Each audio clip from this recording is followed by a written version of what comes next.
Everyone, finally SSC CGL 2024 का paper start हो गया है। और एसएससी सीजीएल 2024 में फर्स्ट शिफ्ट में जो भी यहाँ पे जीएस के क्वेश्चन, मैथ के क्वेश्चन और आपका इंग्लिश का क्वेश्चन जो भी आया हुआ है, सारा आपका रिलेवेंट क्वेश्चन आपको मिलेगा। एक भी रिलेवेंट क्वेश्चन आपको मिलेगा तो आप चैनल को अनसब्सक्राइब कर सकते हैं, ठीक है। और अगर आपका कंटेंट अच्छा लगे तो चैनल को जरूर सब्सक्राइब कीजिएगा और शेयर कीजिएगा। तो चलिए स्टार्ट करते हैं। जीके क्वेश्चन में आपको फर्स्ट शिफ्ट में और फर्स्ट क्वेश्चन देखने को मिला था, जो सुदर्शन झील का निर्माण जो है सो किसने किया था। सुदर्शन झील का जो है सो उसका निर्माण जो है सो किसने किया था, रिपेयरिंग जो है सो किसने किया था। तो इसका जो राइट आंसर हो जाएगा आपका, राइट आंसर हो जाएगा आपका रुद्रदमन। रुद्रदमन आपका प्रथम, इसका जो है सो राइट आंसर हो जाएगा, ठीक है। रुद्रदमन प्रथम के बारे में आपको बता दूं तो रुद्रदमन प्रथम जो है सो शक वंश से संबंधित था, और ये जो शक वंश से आपका संबंधित था, ठीक है। नेक्स्ट क्वेश्चन आपका है जो प्रार्थना समाज जो है सो प्रार्थना समाज से रिलेटेड एक क्वेश्चन था। तो प्रार्थना समाज से रिलेटेड एक क्वेश्चन में क्या हो सकता है, जो इसकी स्थापना किसने और कब किया। तो प्रार्थना समाज की जो स्थापना आपका हुआ था आपको 1867 में, और इसकी जो स्थापना किया था आपका आत्मारंग पांडुरंग ने इसका स्थापना किया हुआ था। तो ये सारे क्वेश्चन आपका फर्स्ट शिफ्ट में आया था। नेक्स्ट क्वेश्चन आपका ये पूछा गया था, जो महेंद्र वर्मन जो प्रथम था, महेंद्र वर्मन प्रथम जो है सो किस वंश से संबंधित था। तो महेंद्र वर्मन प्रथम जो आपका संबंधित था, ये आपका पल्लव वंश से संबंधित था, ठीक है। पल्लव वंश का जो है सो राजधानी आपका कांचीपुरम है। उस समय पल्लव वंश का राजधानी जो कांचीपुरम था, ठीक है। नेक्स्ट क्वेश्चन आपका है, आपका पूछा गया था फर्स्ट शिफ्ट में, जो नील दर्पण जो पत्रिका है जो किसने जो है सो प्रकाशित किया था। तो नील दर्पण पत्रिका जो आपका प्रकाशित किया हुआ था वो दीन बंधु मित्र करके एक आदमी थे, जिनने जो है सो नील दर्पण पत्रिका जो है सो प्रकाशित किया था। तो ये सारे क्वेश्चन आपको फर्स्ट शिफ्ट में जीके के आए थे। और क्वेश्चन मैं आपको बता दूं, जीके का क्वेश्चन जो फर्स्ट शिफ्ट में आया था, एक आपका था इल्तुतमिश से संबंधित एक क्वेश्चन था। तो इल्तुतमिश से संबंधित एक क्वेश्चन था, जो कुतुबुद्दीन ऐबक के बाद कौन सा शासक आया। तो ये आपको एग्जैक्टली नहीं पता है, लेकिन इल्तुतमिश से एक क्वेश्चन संबंधित था। नेक्स्ट क्वेश्चन आपका क्या पूछा गया था, जो तमिलनाडु वर्तमान समय में तमिलनाडु के सीएम कौन है। तो इस समय तमिलनाडु के सीएम आपको स्टालिन हो जाएगा, जो आपको तमिलनाडु का सीएम है, ठीक है। कुछ क्वेश्चन आपको फेस्टिवल से भी पूछा गया था, और करंट अफेयर आपको मैक्सिमम जो है सो 2023 से संबंधित पूछा गया था, ठीक है। और आपका क्वेश्चन क्या था, आपका एक क्वेश्चन आपको और था, अभी याद नहीं आ रहा। हाँ, एक क्वेश्चन आपका तो ये पूछा गया था, जो आर्टिकल 32 के मतलब पैरेलल में कौन सा आर्टिकल इसके पैरेलल से संबंधित है। तो आपको पता होगा, जो आर्टिकल 32 के अकॉर्डिंग जो है सुप्रीम कोर्ट रीट जारी करता है, ठीक। सुप्रीम कोर्ट क्या करता है, रीट जारी करता है। तो उसी तरह से आर्टिकल आपका उसके पैरेलल में कौन रीट जारी करेगा, तो आपको हाई कोर्ट रीट जारी करेगा, जो हमारे स्टेट के कोर्ट होंगे। तो इसका आर्टिकल कौन सा है, तो इसका आर्टिकल 226 हो जाएगा। तो ये सब आपका जो जीके का जो ऑथेंटिक क्वेश्चन था आपको मैंने बता दिया। अब चलते हैं जो इसका मैथ के क्वेश्चन पे। मैथ के क्वेश्चन में क्या क्या क्वेश्चन पूछा गया है, तो ये मैं आप लोग को भी बता देता हूँ, ठीक है। मैथ का क्वेश्चन में आपको पूछा गया था, जो एक बेईमान दुकानदार है, ठीक। मैं पहला क्वेश्चन में आपको मैथ में बता देता हूँ। एक बेईमान दुकानदार है जो 870 का सामान को 1000 में सेल करता है, ठीक है। तो आपको पूछा गया जो इस पर प्रॉफिट कितना था। तो आप यहाँ पे देख सकते हैं प्रॉफिट कितना का हो गया, 870 का सामान है, 1000 में बेचा गया, तो इसका 30 का प्रॉफिट हो गया। तो 30 का प्रॉफिट कितने पे हो गया है, 870 पे इंटू 100, ठीक है। तो ये यहाँ से आप कैलकुलेट कर सकते हैं, 300/87% इसका जो है इसको राइट आंसर हो जाएगा, ठीक है। नेक्स्ट क्वेश्चन देखते हैं। नेक्स्ट क्वेश्चन क्या मैथ में पूछा गया था। तो नेक्स्ट क्वेश्चन अगर मैथ में देखा जाए, तो एक क्वेश्चन मैथ में आपका पूछा गया था, जो डिस्काउंट परसेंटेज आपको कितना दिया हुआ था, 40% डिस्काउंट दिया हुआ था। प्रॉफिट आपका दिया हुआ था 10% आपका प्रॉफिट दिया हुआ था। और आपका क्या दिया हुआ था, एमपी दिया हुआ था 550।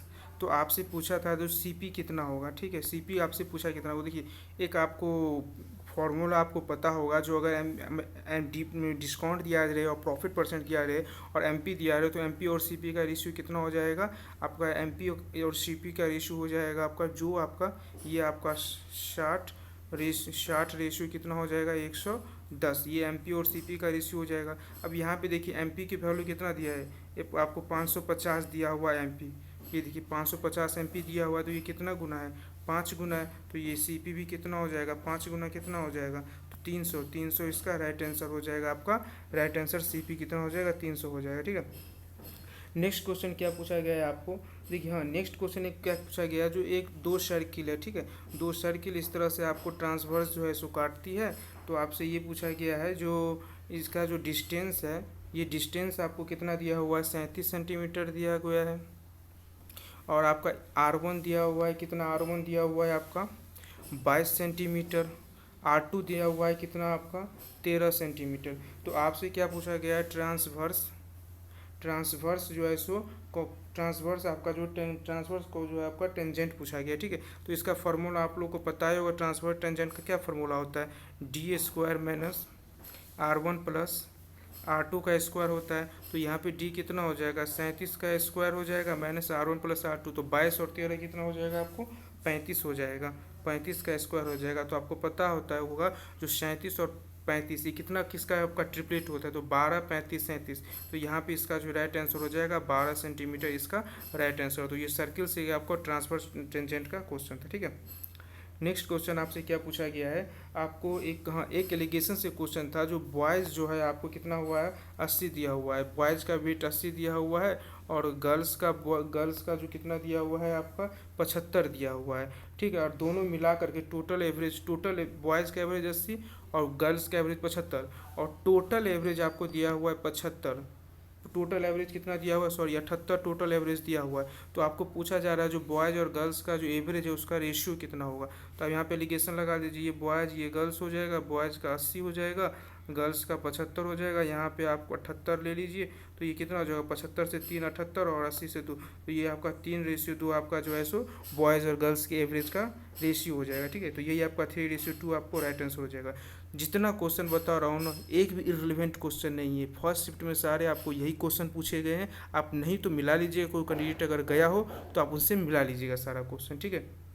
नेक्स्ट क्वेश्चन आपसे क्या पूछा गया है मैथ में, हाँ एक क्वेश्चन मैथ में आपको ये ट्रिगोनोमेट्री से 2-3 क्वेश्चन आए हुए, तो आप लोग जिसका नेक्स्ट शिफ्ट पेपर है तो ट्रिगोनोमेट्री जरूर देख के जाइएगा। ट्रिगोनोमेट्री से क्वेश्चन आपको था कॉस 21 डिग्री, आपको मैं फिर से बता दे रहा हूँ, cos 21 degree plus cos 21 degree और कॉस जो है सो कॉस स्क्वायर 21 डिग्री है, ठीक है। कॉस स्क्वायर 21 डिग्री और कॉस स्क्वायर 69 डिग्री। तो इसका ये पूछा गया था, जो ऑप्शन में दिया हुआ था 0, 1, माइनस ऐसे करके, तो ये इसका वैल्यू कितना होगा, तो देखिए 21, ये 21 और 69 90 के इक्विवेलेंट हो गया ना, तो ये इसका राइट आंसर हो जाएगा आपका। ये साइन में बदल जाएगा, तो cos square theta plus sine square theta बराबर कितना हो जाएगा आपका, एक इसका राइट आंसर हो जाएगा, ठीक है। नेक्स्ट क्वेश्चन आपसे ये पूछा गया है, जो एक आपका समबाहु त्रिभुज है और उसमें ये दिया गया जो दो भुजाएं हैं, जिसकी दो भुजाएं जो है 16 सेंटीमीटर है। तो आपसे पूछा गया था जो तीसरी भुजाएं क्या होगा। अब देखिए कोई समबाहु त्रिभुज है तो उसका तीनों भुजाएं क्या होता है, इक्वल होता है।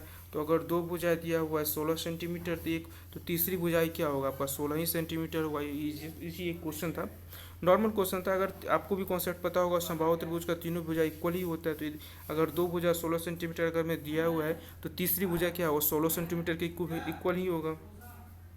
मैथ का एक क्वेश्चन आपका वर्किंग टाइम से पूछा गया था, जिसमें ये क्वेश्चन था पी जो है सो क्यू से 21 गुना अधिक काम करता है, मतलब 21 गुना सक्षम है, उसका जो है सो इफिशियंसी का रेशियो दिया हुआ था। तो आपको ये पूछा गया था जो क्यू किसी कार्य को 110 दिनों में कर रहता है, तो पी और क्यू दोनों मिलकर कोई कार्य को कितने दिन में करेगा। तो आप देखिए दोनों का रेशियो मुझे पता हो गया, तो क्यू अगर कोई काम को 110 दिन में कर सकता है, तो क्यू का टोटल वर्क कितना हो जाएगा, क्यू गुने 110, ये आपका क्या हो गया टोटल वर्क हो गया। तो दोनों मिलकर कितने दिन में कर सकता है, तो दोनों मिलकर ये 21 है, ठीक है। क्वेश्चन पूछा था 21 गुना है, तो ये 21 और 22 कितना हो जाएगा, ये 22 हो जाएगा, 21 और 1 22, तो दोनों मिलकर 22 दिन में कर सकता है। तो टोटल वर्क कितना हो जाएगा, तो दोनों आदमी मिलकर कोई काम को 5 दिनों में कर सकता है, ठीक है। ये टाइम एंड वर्क का एक एफिशिएंसी से क्वेश्चन पूछा गया था। नेक्स्ट क्वेश्चन आपका मैं बता दे रहा हूँ कौन सा क्वेश्चन है। एक क्वेश्चन आपको जो है सो मेंसुरेशन 2D से पूछा गया था, जिसमें ये क्वेश्चन पूछा गया था जो कोई शंकु है, ठीक है, कोई शंकु का जो वॉल्यूम का रेशियो है वो कितना दिया हुआ था 3:5 दिया हुआ था, ठीक है। और आपका जो है सो उसका रेडियस का रेशियो कितना दिया हुआ था 2:5 दिया हुआ। तो आपसे पूछा था जो एच का जो है उसको हाइट का रेशियो कितना होगा। तो आपको पता होगा जो वॉल्यूम का जो फॉर्मूला होता है 1/3 पाई R² H होता है, जहाँ पे 1/3 और पाई, तो कोई मतलब ही नहीं है, वो तो कांस्टेंट है तो उसको कोई मतलब नहीं, उससे नहीं लेंगे। तो अनकांस्टेंट का कौन सा होगा, कोई भी अगर वॉल्यूम है वो आर स्क्वायर और एच पे वेरी करता है। तो यहाँ पे आर स्क्वायर करेंगे तो कितना हो जाएगा, 2 का स्क्वायर 4 हो जाएगा, और 5 का स्क्वायर करेंगे तो कितना हो जाएगा, 25 हो जाएगा।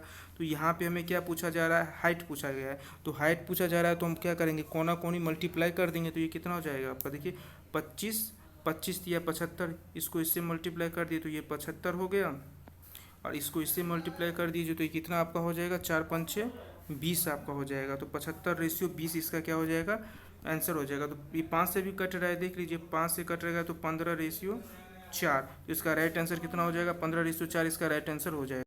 तो ये जितने भी सारे क्वेश्चन आए थे ये आपको मैंने बता दिया, मैथ का सारा मैक्सिमम 10-12 क्वेश्चन मैंने मैथ का भी बता दिया। अब चलिए इंग्लिश पे देखते हैं जो इंग्लिश में कौन कौन सा क्वेश्चन आया हुआ था, ठीक है।